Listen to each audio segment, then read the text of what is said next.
জিজ্ঞাসা করা উচিত, এক জাজের বাড়িতে 15 কোটি টাকা না 20 কোটি টাকা পাওয়া গেছে। সব জাজ কি খারাপ? একটা ছেলে যদি খারাপ হয়ে থাকে বা কোনো ওর দুর্নীতি ধরা গেছে, তো কমপক্ষে 25,000 26,000 ছেলেকে বাতিল করা উচিত হয়নি।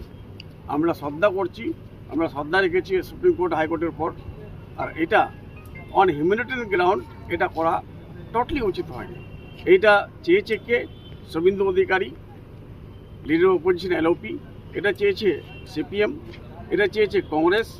এরা মিলে মনে করছে যে 25-26,000 ছেলের যদি আমরা চাকরি বাতিল করে দিতে পারি, আমরা ক্ষমতায় চলে আসবো। ক্ষমতায় আসতে গেলে কাউকে দিয়ে ক্ষমতায় আসতে হয়, কারো কাছ থেকে ছিঁড়ে ক্ষমতায় আসা যায় না। এটাই শুভেন্দু অধিকারী সাহেবকে আমার রিকোয়েস্ট, যে উনি যে টাকা নিয়ে ডাইরেক্টলি ধরা গেছিল, ওর নামে এফআইআর তো ছিল, ইডি সিবিআইতে এসেছিল, ওকে পুলিশ কেন অ্যারেস্ট করছে না? সিবিআই কেন অ্যারেস্ট করছে না? ইডি কেন অ্যারেস্ট করছে? ওকে তো আগে অ্যারেস্ট করা দরকার। আর এই 26,000 ছেলের চাকরি বাতিল করে যদি মনে করে কি না আমরা অনেক বড় হয়ে গেছি, এটা অভিশাপ লাগবে ওদের। ঠিক স্যার।